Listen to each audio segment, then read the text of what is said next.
got all kinds of goofy stuff going on with this contraption. Well, hope everybody's having a fantastic whatever day you're watching this. This is a little bit of an old school type of a show. I had a little bit of a mishap with a laptop computer, so we're back to doing it like this with the phone stuck to the whiteboard. Anyway, hope everybody's having a fantastic whatever day you're watching this. Listen, if this is your first time seeing my live show, look, just keep this in mind. My show is not much more than just a background noise generator for folks doing something way more important than this.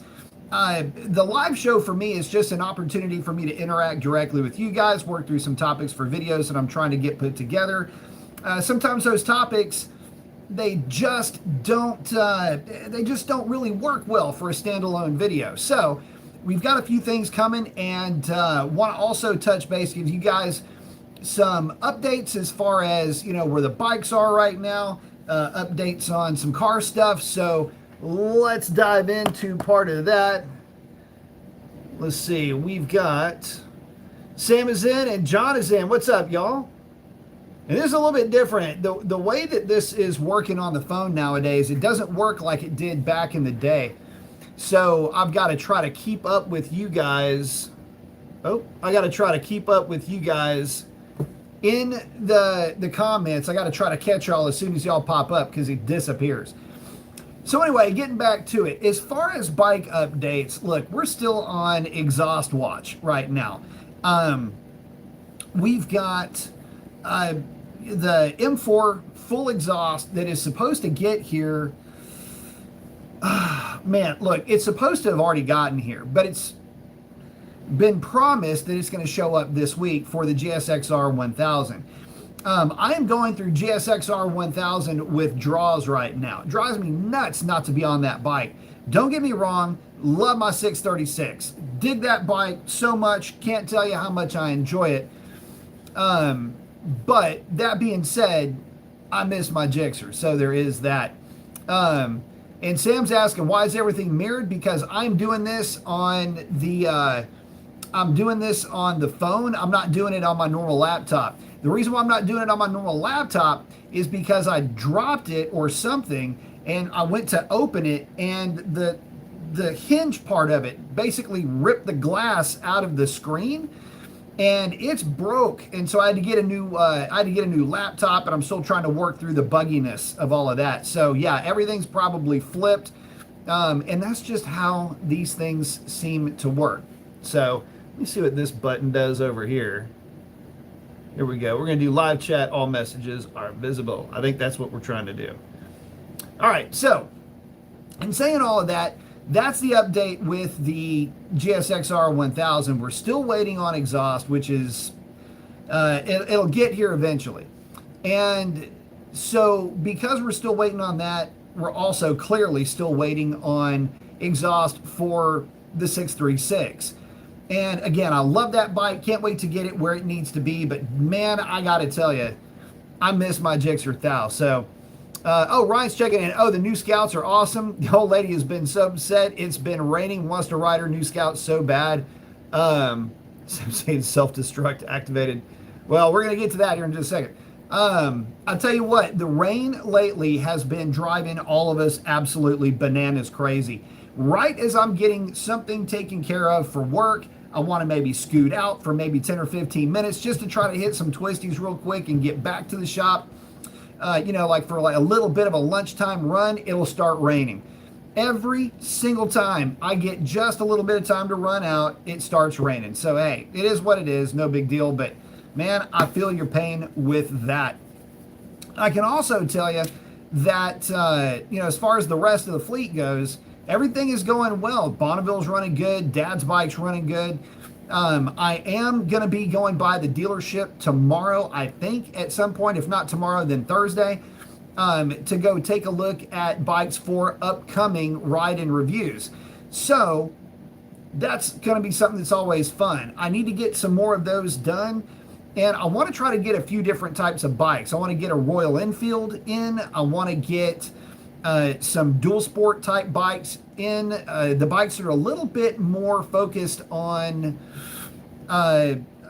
the off-road portion of that sport utility type bike market. I want to try to get in some of those because those are cool bikes. And listen, not everybody wants to see. I mean, don't get me wrong, I love riding them, but not everybody's all that interested in seeing a CBR 600 or some kind of a fully fared bike or one of the hot rods. It's always cool to get some of the bikes that are a lot more relatable to folks, and to me too. Those are bikes that I love, and there's a much younger version of myself that would have actually preferred those bikes over the real fast ones at one point, mainly for campus blasting and chasing skirts. So there's that. Also might be having a new addition to the fleet in terms of trucks. Whitey Ford may be splitting, and we might be picking up a truck tomorrow. We'll see if everything works out. I'll just say it will be cool if I end up getting this truck, and we'll be back into doing some Mopar chat things every little bit, but not too much. But outside of that, I gotta say, not a whole lot. We've got EICMA coming up just in 6 weeks. There's a lot of manufacturers that are teasing bikes leading up to EICMA. And one of the rumors that has been floating around now for, God, man, it'll be about a year when it hits EICMA, and again, just a few weeks, has been the GSXR middleweight lineup potentially getting the Euro 5 treatment for 2027. Now, here's the thing. I'm pretty sure that if that was truly going to be the case, that we probably would have seen something by now. Something would have leaked, and we would be seeing some type of a hint at what we might see from EICMA from Suzuki. You got a lot of manufacturers that are throwing a lot of different bikes around right now. You've got Honda that are throwing bikes all over the place, and any one of the Chinese manufacturers are really starting to gear up. There are some motorcycles coming from, QJ Motor, that are going to be pretty sick. You've got all of the CF Moto bikes, but there's NK is another one that's got a hell of a 700. And so you've got all these different 2-letter Chinese motorcycle manufacturers that are coming to party.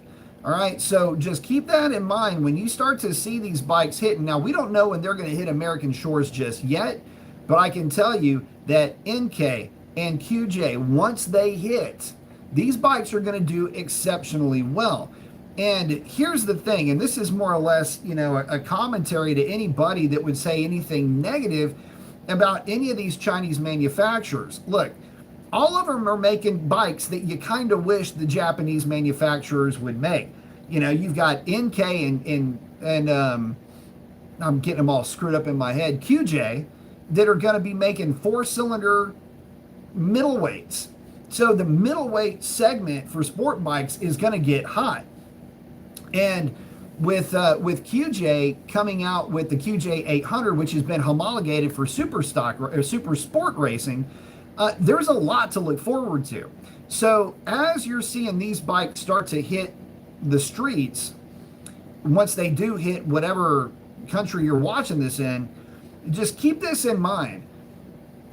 It's going to stand out pretty quickly to a lot of folks that these motorcycles coming out of China, although, objectively speaking, they may not have quite the quality that their Japanese counterparts would have, but they're not going to be that far off. As a matter of fact, they might be right on par in several areas, so keep that in the back of your head. The other thing is the pricing. These guys are not coming out to just compete. They're coming out to take market share. With NK, with the 700, looking like that thing could end up costing like $8,000, and that's NK 900, and that is a 150 horsepower bike. I think the NK, I'm starting to get them all mixed up. NK 500 is a big popular bike right now. So again, and it's a good looking bike too. So you've got all these bikes that are going to be hitting the streets here pretty soon. And they are taking up the mantle where the Japanese manufacturers kind of left off about 10 or 15 years ago. Look, I get it. Super sports just weren't selling. Japanese manufacturers were completely on the sport naked train, and I understand that completely. But here's the thing. China was still caught up in the development of their middleweight sport bike class. And when the market started to fade, they had already put all their chips into that basket. Well, now that that type of motorcycle is coming back into fashion, you're going to have a lot of bikes that are going to be hitting right now, all of them at the same time. And once these bikes do, I think that some of these Japanese manufacturers who used to pride themselves on being on that cutting edge of technology, of performance, of desirability, they might be finding themselves to be about 10 years behind the times. So just something to think about when we're talking about those bikes. Let me try something here. Well, it's saying all live chats are visible. Let's see. Bear with me here. Oh my gosh, what is this thing doing? Bear with me just one second.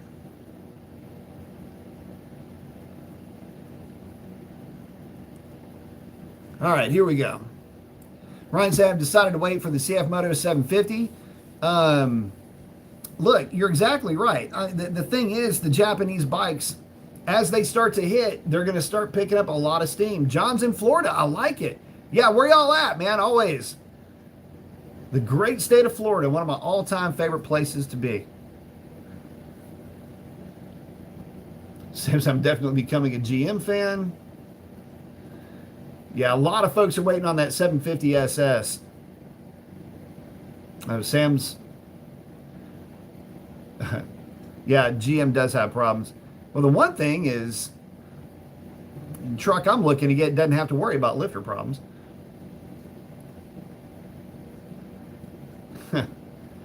John saying, in terms of the China bike are inferior. You know, here's the thing. Okay, so inferior. This you bring up a good point, but I want you to consider this, John. If the Chinese internals are inferior, technically speaking, lower metallurgy, not quite the quality of materials used for this component or that component or whatever, I want you to consider something.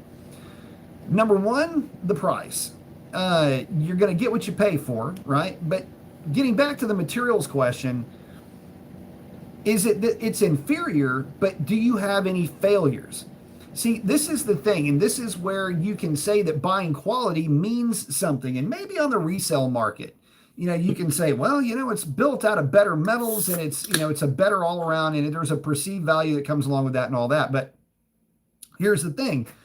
If you don't have failures, then is it really built out of inferior parts? And the problem is CF Moto, they're figuring out pretty quickly that whatever they're doing a hell of a job. And even though technically by MEA spec lists, the material may not be as good, it's certainly good enough, and it's good enough to be fit for the task. So technically speaking, maybe the quality isn't quite there, but in a lot of ways it is. Now, here's where I would get into some questionable practices. What about the bearing material for the axles or the head bearings? Making sure that we've got the right kind of brake lines, right? Making sure that the material for the brake pads is good. When it gets into the safety, that's when I start really kind of getting concerned. But, looking at the bike just for the initial ride and initial overall value of that bike, at first glance, it might not be all that bad. Ryan is in. Oh, Ryan's loved his 675. Dude, everybody that talks about that CF Moto 675 is in love with it. I mean, absolutely in love with that bike. Oh, Ryan's in. Got the ball guy with the flex and the specs. I like it. Ryan saying CF Moto is the exception. I'll tell you what, there's a lot going on with that manufacturer that a lot of people are liking. Sam, does it matter if I'm on two flats? Well, kind of. Yeah, they've been around for a long time, too. And that's the other thing. Think of where a lot of the things that you buy now come from. Where does where does a lot of, look, here's the funny thing, made in America, yes, but out of Chinese materials, right? So the iron that's in the block of that car you drive, the aluminum that's in the motorcycle of the bike you're riding, it might be Japanese, but where did they get the aluminum? Ryan saying, can't wait till I get on that K1600. The inline six on a bagger is sick.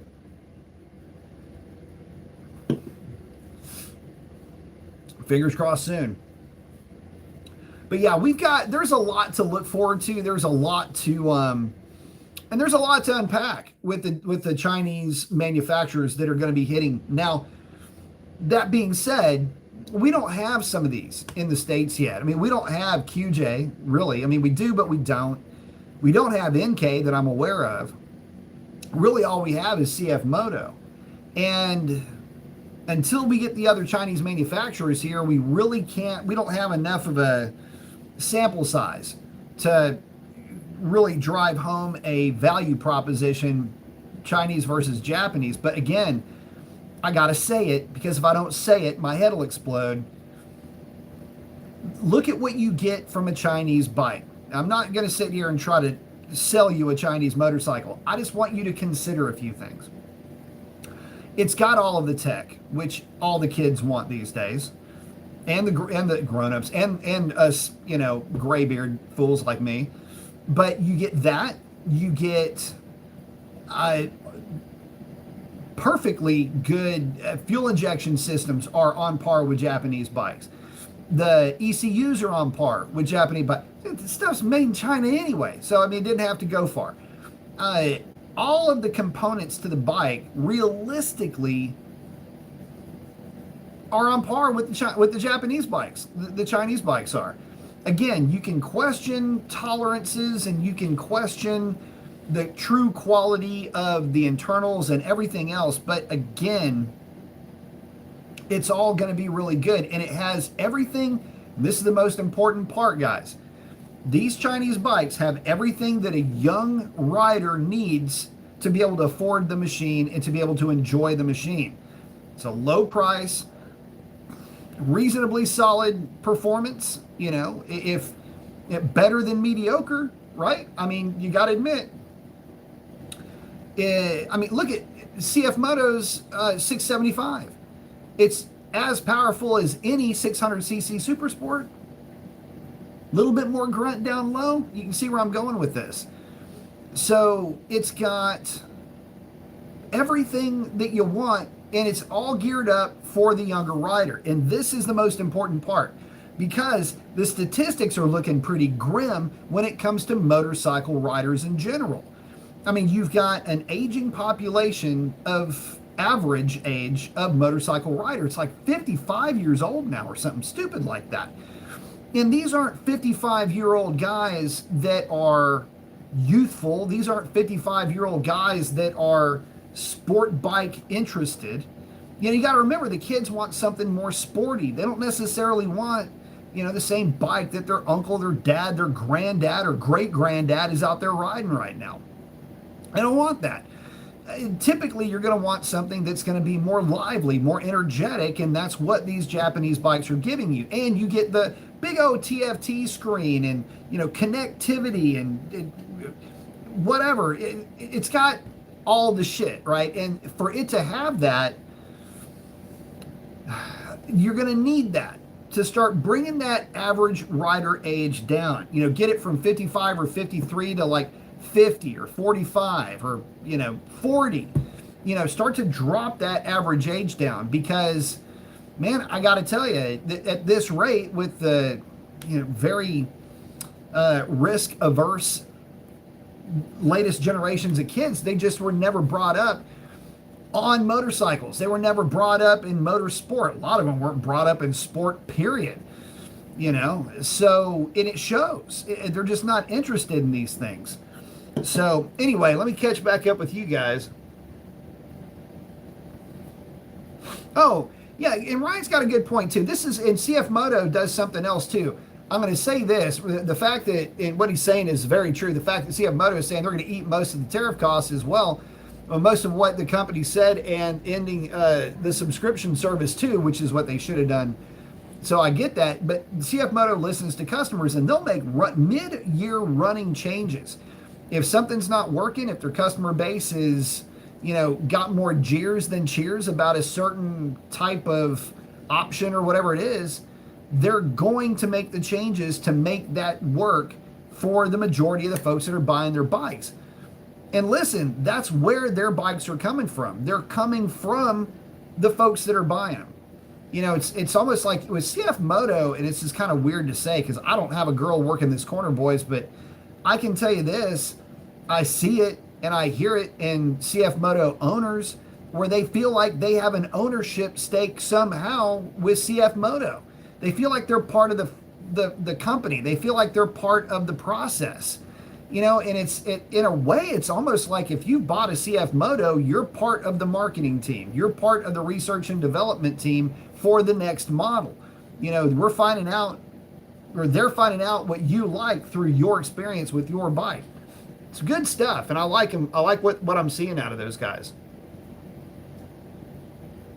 Sam, no, magnesium will not make a comeback. Not for a lot of parts. Yeah, you don't want your metal to be flammable.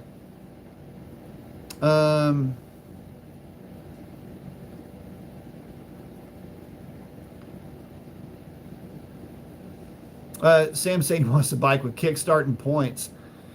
I'll take the kickstart. Don't really want points. Give me a Hall effect sensor for that. Oh, Ryan saying Harley will more than likely partner with a Chinese or an Indian manufacturer for the new Sprint they're bringing to market. I'm here for it. Aren't they? They're partnered up with Hero in China. Hero makes all of the 350cc bikes that they use in the MSF courses, unless I'm mistaken. So, yeah, and that's something, listen, that's not a bad thing. Look, think of it like this. And you got to know, there's a point where your own arrogance and hubris has to step aside in the pursuit of economic endeavor. So Harley Davidson, who makes cruisers better than Harley Davidson? They're kind of the benchmark standard, right? I would never go to Harley Davidson for a small motorcycle. It's never going to happen in terms of manufacturing. I wouldn't think of them first. But companies like Hero, Royal Enfield, CF Moto, NK, QJ. By the way, QJ owns MV Agusta, just in case anybody's wondering. These are Bajaj. These are manufacturers that make small motorcycles. That's literally what they do. These things have the mechanical and electronic and sophistication of a lawnmower, but they sell a bazillion of them because this is what people use over there for transportation, right? So you've got a lot going for you if you've made the decision as a major manufacturer of a certain type of bike to partner up with somebody who does something that you want to do better than you can do it. Look at Triumph. Holy moly. When Triumph partnered up with Bajaj, I was at the American Invasion where they did the official release of the, let's see, they did the Speed 400 and they did the Scrambler 400 along with the Daytona. They had a lot of other bikes there too, but the thing is that by that partnership, they went up in sales by like 50% almost overnight. And then that grew to the point where 50% of their sales were all 400cc bikes. Go by units, not by total revenue, but by units. That is a shit load of 400cc bikes. But you got to remember, Triumph is a beloved brand and it's sold all over the world. John's asking, are you a Chinese bike salesman? No. But I'll tell you what, I can tell you this. I would absolutely be on board if a dealership decided to open up a dealership that sold, I don't know if you could pair them up, but NK and QJ, I would absolutely be on board with that. Yeah, Ryan, a lot of guys like those. Oh, that's right. They did get with QJ on the X5. I forgot about that.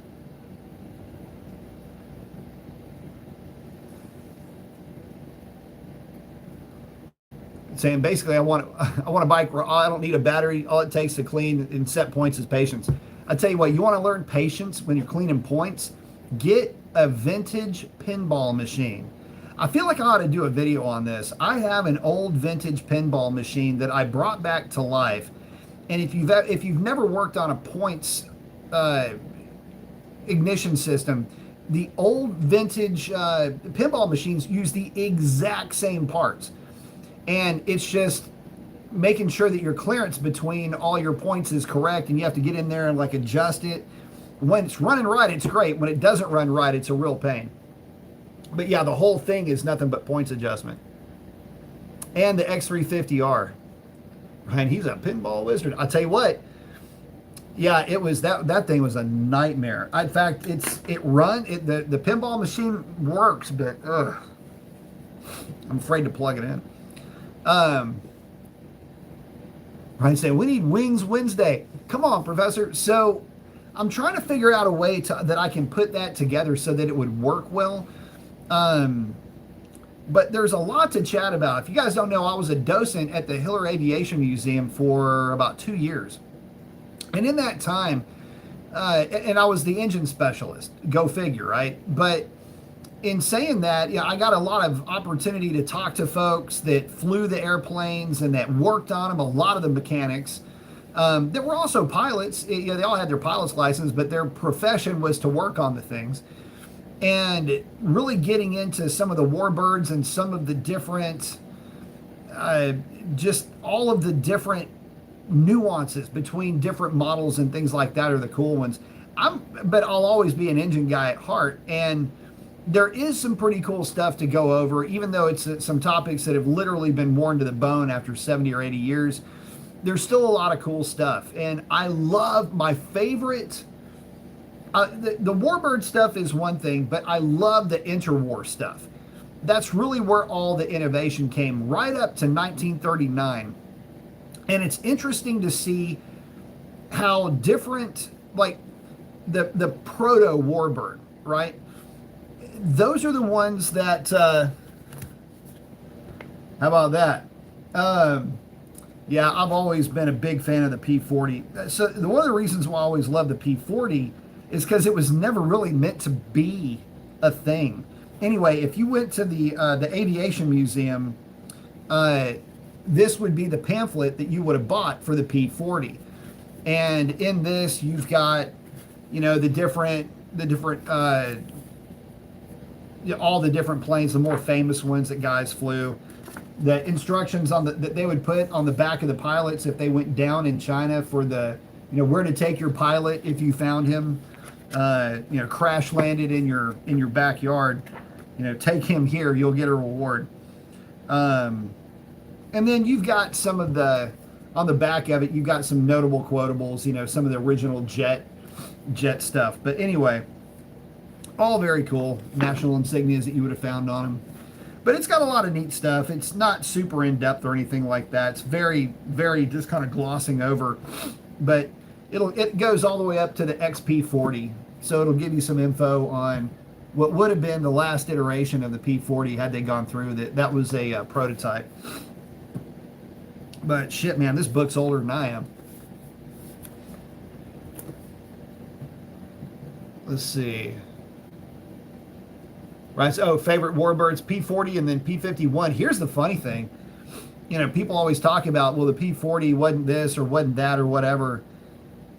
P40 realistically, you keep the fight under 12,000 feet, P40 will piece up a lot of its much more blue-heeled counterparts, including the 51. 51 couldn't roll with a 40, could not turn with a 40. But what it could do is absolutely smoke it in terms of top speed. But you would have to poke a lot of holes in a 40. They were built like the P-40 was built like a tank because they didn't know. P-40 is a weird airplane because it existed before the war. People forget that. The P-40, P-51 has the benefit of going through a lot of the war without any kind of a previous non-war history behind it. And what I mean by that is it's got the benefit of filling a niche. Like you say, okay, man, look, we got to have more power, but we've really got to have high altitude performance. We've got to have twin superchargers, or at least dual stage superchargers. How does this work? And when they fitted it, here's the funny thing: when they fitted it with the Allison V1710, they never gave it another supercharger. It was basically just a cheaper version of a P-40. It was lighter and faster, but until it got the dual stage supercharger with the Merlin put in it, because it was built for the Brits anyway, until it got that plane was just, it was a good airplane, but it wasn't what it turned into. I'll put it to you like that. But let's see, there was somebody else that was talking about the jets. Yeah, the F-16 is pretty funny. The guys that flew the F-16s were hysterical to talk to. But the guys that were spooky were the guys that flew the F-86s. Those guys were like legit hardcore guys. So, yeah, those guys, and the crazy ones were the C-130 pilots. You talk to those guys, the C-130 guys that went into civil aviation. Yeah. Yeah, these guys are not wholesome individuals. I'll just put it to you like that, okay? Oh, Sam's liking the post-roll, the XB-37, XB-47. Oh, yeah. Yeah, NEX was basically, it was under contract, typically, was under contract government-funded prototypes. So, but yeah, all good stuff. I mean, it's funny, though, that there's a lot of misconceptions about what made up a really good plane and what wouldn't. And once the Aussies got a hold of the P-40, they started hot rodding the living crap out of that thing. To the point where they were getting 14, 15, 16, 1700 horsepower in some cases out of those airplanes. So, yeah, once you started way overspinning that supercharger, I mean, you put the right gas in it, that Allison would hold together. So, there's that. The Merlins, they would, but not like the Allison would. But, yeah, once you threw the wood to that Allison, if you had the right fuel, and that's the other thing, you got to remember that the P-51 had the benefit of running off of 140 and 150 octane fuel. The 40s were typically regulated to like 100 octane. You know, they just were never, they were never really given the same perks because they didn't have the compressor capacity that the other planes did. Ryan saying, when I was in the Army, the C-130 pilots were fucking nutcases. Dude, I'm telling you. Every one of the C-130 dudes were awesome. Loved hanging out with those guys. But all of it, didn't matter where they were from, all the old dudes. And the funny thing is, the old dudes, they're all like 5'6" to 5'8", about 145 to 155 pounds. And they survived off of these cigarettes that had to have been about this long. They all smoked, I think they all smoked about 2 packs a day, and they drank about 3 pots of coffee. I mean, these guys, and Pilot coffee, by the way, is Vanta Black. I mean, I don't think you understand. If you like to stuck your finger in cold Pilot coffee, you don't see your finger anymore. I mean, it's just crazy, the stuff these guys, I don't know. But then again, knowing the lifestyle that some of these boys led back in the day, I get it.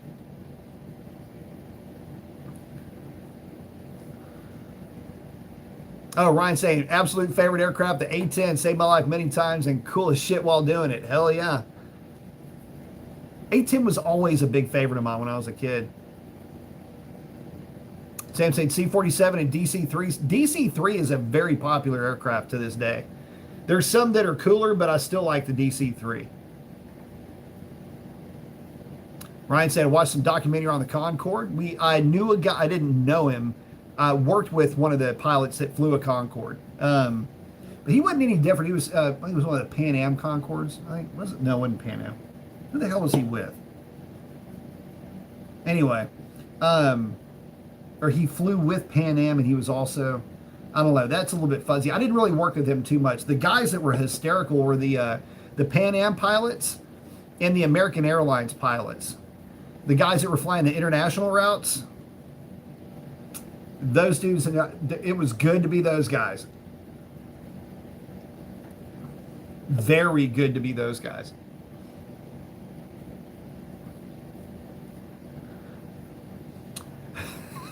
Right, is spoon standing straight up or eat the spoon clean off? Pilot coffee, for sure. Yeah, it's almost like a cartoon. You got to stir the coffee and you get this little burnt matchstick thing coming out of it. Right, there's rumors of a new generation Blackbird coming. Yeah, British Airways or Air Freight. So yeah, I think he flew. I know most of the guys I work with. So he flew. I guess it was for British Airways, but I know he was a Pan Am guy. But I remember him talking about the Concorde. He had flown. It had to have been. Was it British Airways? Shit, I can't remember. The freaking Pan Am dudes, though, man. And, we had some, some of the ladies that worked for us, they were also, stewardesses, and they were going, oh, yeah. You don't know that we know how to party back in the day, son. I'm like, oh, shit. 707's good. Absolutely. Yeah, the funny thing about, so the earlier, and then you get all the tri-motor stuff was pretty cool to me back then, too. British Scareways are one I used to avoid. I don't know. It would have been cool to live in that time and have the means to partake in that lifestyle, because those guys knew how to do it right. Because you got to remember, these guys were, rubbing elbows with people with the means to do what they were doing. So, good stuff for sure. But yeah, and saying all of that though, guys, as far as the motorcycle side goes, we got a lot of cool stuff coming. It'll get here eventually for the bikes that are in the fleet. So, one of the cooler things about, doing this is that we can kind of see these bikes evolve. And what I'm looking forward to is once I get the GSX-R 1000 back, the 636 is going to be pulled apart, and you're going to start to see that bike start to evolve. So that's going to be cool.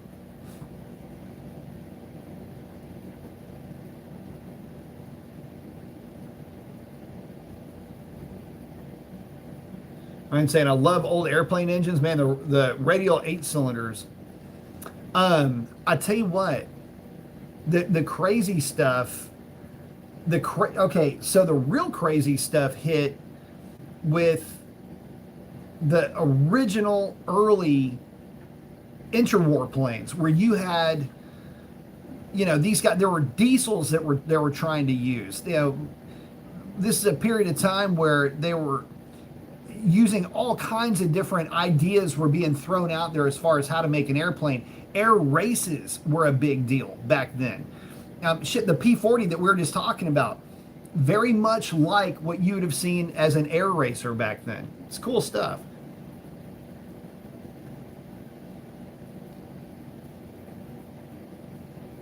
Oop. Oh, Sam said, I believe the test pilot on the 707 was a World War II final fighter pilot, and he did a barrel roll in it. I heard that those could do. 737 can do an inside roll. The Elite were the only ones flying in the supersonic flights. Yeah, those guys, like I say, the dude that I didn't really work with him, kind of an aloof dude, but I don't think anybody really liked him. But anyway, he was cool for sure to deal with in short bursts. But the other guys were a lot more fun to hang out with because they're real animated. That guy was kind of quiet. Ryan's checking out saying, thanks, B. Appreciate the ride-alongs and the lives. Have a blessed evening, y'all. You do the same. Yeah, I'm about to have to check out, doing a little bit of a short show tonight. Just mainly wanted to bring you guys up to speed. There may be a new truck in the fleet, so don't be surprised if you start seeing me doing some new content with that thing here pretty soon. Maybe moving away from the Ford. We'll see if everything works out. Should be kind of cool. It's something that I kind of should have done a while back, but I'm just, better late to the party than never, right? But with that, guys, I am going to go ahead and wrap it up. Awesome hanging out with you guys tonight. Listen, get out there and do something cool for somebody. Chances are they need it way more than you know. And with that, though, I got to wrap it up. Y'all take care.